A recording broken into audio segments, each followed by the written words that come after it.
नमस्कार, मैं हूं रंजीत झा। सरकार की गलत नीतियों की पोल खोलने वाले वैसे तमाम आलोचकों को, पत्रकारों को, बुद्धिजीवियों को अब संभल जाने की जरूरत है। सत्ता विरोधी हर उस आवाज को खामोश करने की तैयारी फिर से शुरू हो सकती है। 2024 आते आते हर उस व्यक्ति को सलाखों के पीछे जाने की भी नौबत आ सकती है जो सरकार से आंखों में आंखें डालकर सवाल खड़े कर रहे हैं, उनसे पूछ रहे हैं कि आपकी गलत नीतियों से देश को क्या नुकसान हो रहा है। आप जानकर हैरान रह जाएंगे कि जिस कानून पर सुप्रीम कोर्ट ने स्टे लगा दिया था, उस मामले में लॉ कमीशन की चौंकाने वाली रिपोर्ट सामने आई है और कमीशन का कहना है कि इस कानून को लागू किया जाना चाहिए और इसमें सजा तो और भी बढ़ा देना चाहिए। हम बात कर रहे हैं राजद्रोह कानून की, जिस पर सुप्रीम कोर्ट में तत्कालीन चीफ जस्टिस एनवी रमन्ना ने सुनवाई करते हुए कहा था कि आजादी के 75 वर्षों के बाद भी इस राजद्रोह कानून की जरूरत तो खास महसूस होती नहीं है। तो ऐसे में जरा इसको रिव्यू कीजिए, क्या इस कानून को खत्म कर दें या इसे लागू करने की अभी भी जरूरत है। मामला लॉ कमीशन के पास गया था, लॉ कमीशन की रिपोर्ट आ गई है।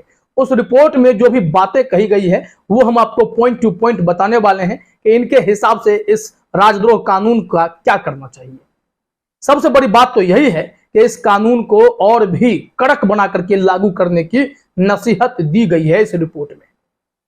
तो क्या यह मान लेना चाहिए कि 2024 लोकसभा चुनाव से पहले, चाहे वो फिर राहुल गांधी हो, रविश कुमार हो, अजीत अंजुम हो, पुण्य प्रसून वाजपेयी हो, अभिसार शर्मा हो, नवीन कुमार हो, या तमाम ऐसे पत्रकार या फिर ऐसे विरोधी दल के नेता जो सरकार की नीतियों की मुखालफत करते हैं, जमकर उनकी आलोचना करते हैं, उन सबको भी इस राजद्रोह कानून के दायरे से गुजरना होगा।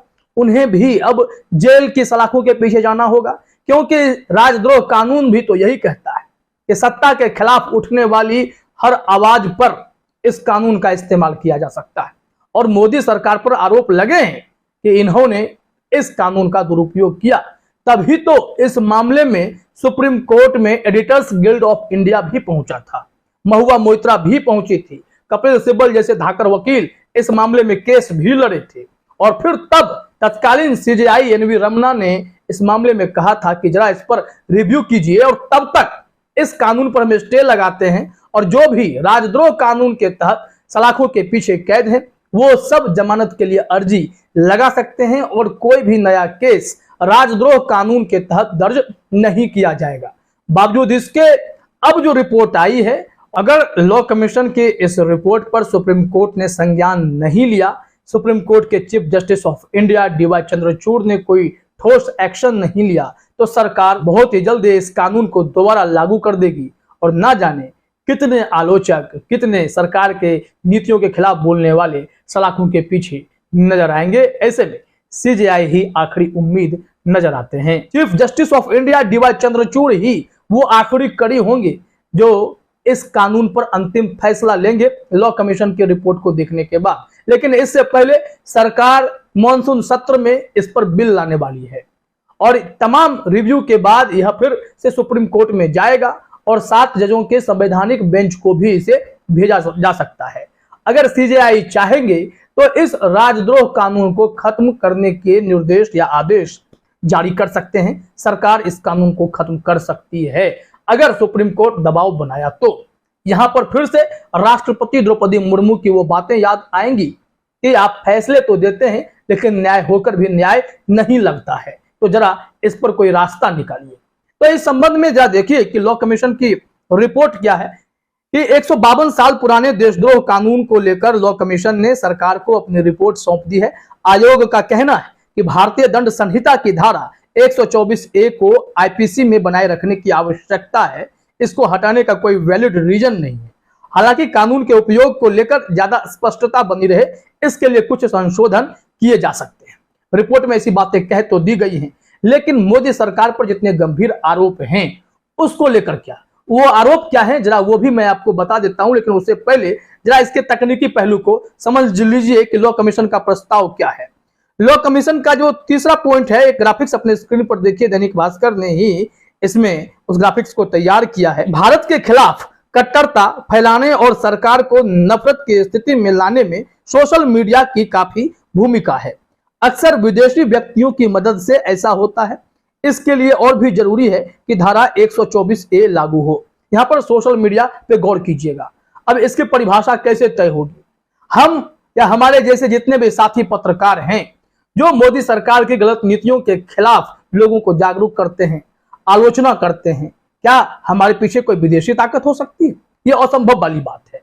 बावजूद इसके अगर हम सबको इस धारा में लपेटकर सलाखों के पीछे भेजने की कवायद अगर शुरू हो जाएगी 2024 तक, तो आश्चर्य नहीं करेंगे हम लोग।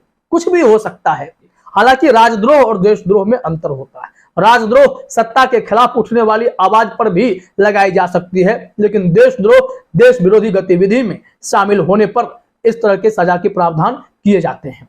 तो यहां पर बताया गया है कि आजीवन कारावास की सजा हो, न्यूनतम 3 साल से 7 साल तक की सजा, अभी सिर्फ 3 साल तक की सजा का प्रावधान है। अब देखिए, दैनिक भास्कर ने ही इस मामले में जानकारी दी है कि 1 मई को केंद्र सरकार ने राजद्रोह कानून के खिलाफ दायर याचिकाओं पर सुप्रीम कोर्ट में कहा था कि संसद के मानसून सत्र में बिल लाया जा सकता है। इस मामले में सुप्रीम कोर्ट अगस्त के दूसरे हफ्ते में सुनवाई करेगा। सुप्रीम कोर्ट तय करेगा कि क्या राजद्रोह पर 1962 के 5 जजों के फैसले की समीक्षा के लिए 7 जजों के संविधान पीठ भेजा जाए या नहीं। सुप्रीम कोर्ट ने केंद्र सरकार से पूछा था कि इस मामले में उसका क्या रुख है। अब इस मामले में सरकार मानसून सत्र के दौरान बिल पेश करेगी, फिर वहां पर क्या होता है, विपक्ष की भूमिका क्या होती है, क्योंकि विपक्ष समेत कई ऐसे अलग अलग पक्षों ने सुप्रीम कोर्ट में याचिका डाली थी, जिसमें एडिटर गिल्ड ऑफ इंडिया भी था। इसमें महुआ मोइत्रा समेत कई और भी पक्षकार थे जो चाह रहे हैं कि राजद्रोह कानून खत्म कर दिए जाएं। अगर यह कानून लागू होता है तो सरकार का रवैया कितना और भी कड़ा हो सकता है, आप हिंदुस्तान टाइम्स की रिपोर्ट को देखकर समझ सकते हैं, जहां पर रणदीप सुरजेवाला की प्रतिक्रिया छापी गई है जो बेहद ही कनेक्टेड है इससे। रणदीप सुरजेवाला के मुताबिक मोदी सरकार और उनकी गलत नीतियों या आरएसएस की आलोचना को राष्ट्र विरोधी गतिविधि नहीं कहा जा सकता है। यह राष्ट्रीय हित में है कि हमें सरकार को बेनकाब करना चाहिए और सरकार के अलोकतांत्रिक स्वरूप को दिखाना चाहिए। 8 वर्षों में मोदी सरकार ने लगभग सभी पत्रकारों, स्वतंत्र टिप्पणीकारों, शिक्षाविदों या राजनीतिक प्रतिद्वंदियों पर राजद्रोह कानून का आरोप लगाया है। कांग्रेस के मुख्य प्रवक्ता रणदीप सुरजेवाला ने कहा, कांग्रेस नेता ने आरोप लगाया कि सरकार ने राजद्रोह कानून को एक व्यक्तिगत प्रचार मशीन में बदल दिया और लाखों लोगों को सलाखों के पीछे भेज दिया। ये गंभीर आरोप लगे हैं। बावजूद इसके क्या मोदी सरकार राजद्रोह कानून को अपने पास रखकर अपने ऊपर आलोचना और झेलना चाहेगी? लेकिन दिक्कत तो यह है, जो आलोचना करेगा वो जेल भी जा सकता है, क्योंकि जितने भी बुद्धिजीवी, पत्रकार, आलोचक हैं, हर किसी को इस कानून के तहत से 2-4 होना पड़ा। अब आपने देखा कि रणदीप सुरजेवाला ने भी यही बातें कही हैं और इसी के खिलाफ तो मामला सुप्रीम कोर्ट गया था। आपको जानकर हैरानी होगी कि बीते 5 सालों में 548 राजद्रोह कानून के तहत गिरफ्तार हुए, दोषी मात्र 12 करार दिए गए। 153 साल बीत गए हैं राजद्रोह कानून को, क्या अब इसे खत्म नहीं होना चाहिए? एबीपी न्यूज ने भी यह सवाल खड़े किए थे। अब इसमें जरा देखिए क्या जानकारी दी गई है। इस कानून को लगभग 150 साल पहले यानी 1870 में अस्तित्व में लाया गया था। राजद्रोह कानून के तहत क्लाइमेट एक्टिविस्ट दिशा रवि, डॉक्टर कफील खान से लेकर शफूरा जरगर जैसे कई लोगों को गिरफ्तार किया जा चुका है। ऐसे में सवाल उठता है कि क्या यह राजद्रोह कानून देश में अभिव्यक्ति की आजादी का गला घोट रहा है? इस पर सीजेआई उस वक्त जो एनवी रमना साहब थे, उन्होंने भी टिप्पणी की थी। रिपोर्ट्स के मुताबिक जुलाई 2021 में तत्कालीन प्रधान न्यायाधीश एनवी रमना ने अपनी एक टिप्पणी में कहा था कि आजादी के 75 साल बाद भी राजद्रोह कानून की जरूरत क्यों है। उन्होंने कहा था कि अंग्रेज इस कानून को लाए थे जिसे स्वतंत्रता संग्राम को दबाने के लिए लाया गया था। उस समय अटॉर्नी जनरल के वेणुगोपाल ने राजद्रोह कानून को खत्म करने के बजाय इसके लिए दिशा निर्देश बनाने पर जोर दिया था।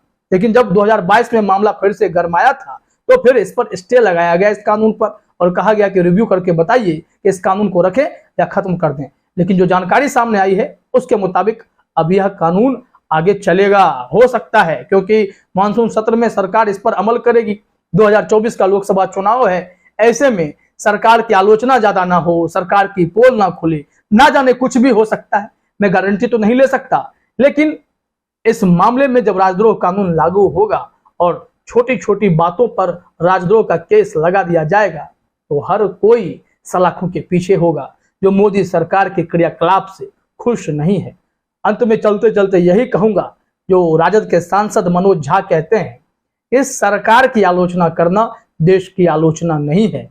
इस वजह से देशद्रोह या राजद्रोह जैसे कानून का दुरुपयोग तो कतई नहीं होने चाहिए। नहीं तो जो सोशल मीडिया पर पत्रकार आप पहुंचे, चाहे वो रवीश कुमार हो, अजीत अंजुम हो, पुण्य प्रसून वाजपेयी हो या कोई भी हो, जो सरकार की गलत नीतियों पर आवाज मुखर करता है, उन सबको भी अपना यहाँ भी बोरिया बिस्तर समेटना पड़ सकता है। फिलहाल इस वीडियो में इतना ही। आप सभी का हमसे जुड़ने के लिए बहुत बहुत धन्यवाद।